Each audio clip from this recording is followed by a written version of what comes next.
O ministro do Supremo Tribunal Federal STF Dias Toffoli se zangou com a revelação de que ele e dois de seus colegas, os ministros Alexandre de Moraes e Gilmar Mendes, entre outras autoridades, foram a Londres discutir os rumos do país num tal Fórum Brasil de Ideias. Como já se sabe, a viagem foi cercada de luxos bancados por empresas privadas que têm interesses envolvidos em ações na corte. O Estadão revelou que uma delas, a British American Tobacco, tem ao menos 2 processos em curso no STF e a parte interessada em outro, relatado pelo próprio Toffoli. Mas, ao que parece, o conflito de interesses e a imoralidade desse convescote transatlântico aborrecem menos o ministro do que o trabalho do jornalismo profissional. Em entrevista ao jornal Folha de S. Paulo, concedida no dia 6 passado em Madrid, onde estava para participar de mais um desses colóquios internacionais, Toffoli classificou as reportagens sobre as recentes viagens de alguns ministros à Europa como sendo absolutamente inadequadas, incorretas e injustas.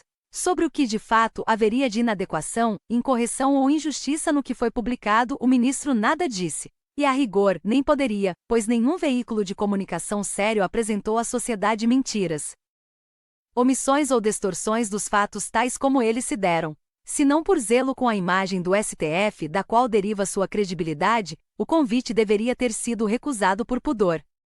E não se estaria tratando de injustiça alguma, à guisa de justificar suas críticas à imprensa profissional. Essa instituição impertinente que, ora vejam, insiste em lançar luz sobre informações de interesse público que constrangem os poderosos. Toffoli alegou que o STF é o tribunal que no ano passado tomou colegiadamente mais de 15 mil decisões. O que o ministro quis dizer com isso? Que o fato de o STF cumprir sua missão constitucional, nada além disso, teria o condão de apagar o laivo de indecência que macula essas viagens às expensas de lobistas interessados em decisões que os próprios ministros haverão de tomar? Francamente. Que fique claro, autoridades políticas ou judiciárias não só podem, como devem discutir questões teóricas ligadas ao país, ao seu desenvolvimento e, sobretudo, ao progresso humano dos brasileiros. Onde quer que seja. O problema, por óbvio, não são as viagens por si sós, mas a adulação dos ministros de tribunais superiores que costuma marcar essa espécie de turismo acadêmico-judicial. Em geral, as mordomias oferecidas nesses eventos servem para criar um ambiente de simpatia, para dizer o mínimo, entre juízes e partes que, ao fim e ao cabo, mancha a integridade da justiça.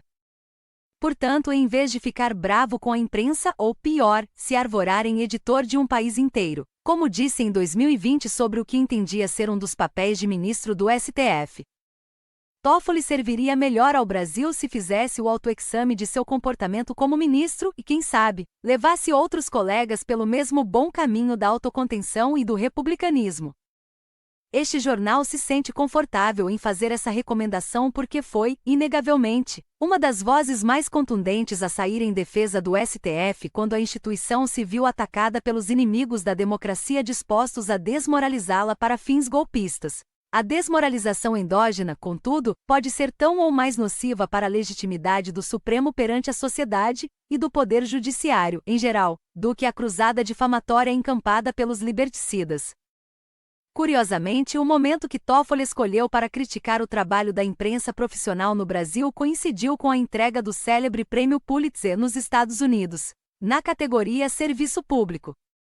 A honraria foi para a agência de jornalismo investigativo ProPublica, responsável por revelar o compadrio entre 2 juízes da Suprema Corte norte-americana, Clarence Thomas e Samuel Alito, e empresários bilionários interessados em se aproximar dos magistrados por interesses privados.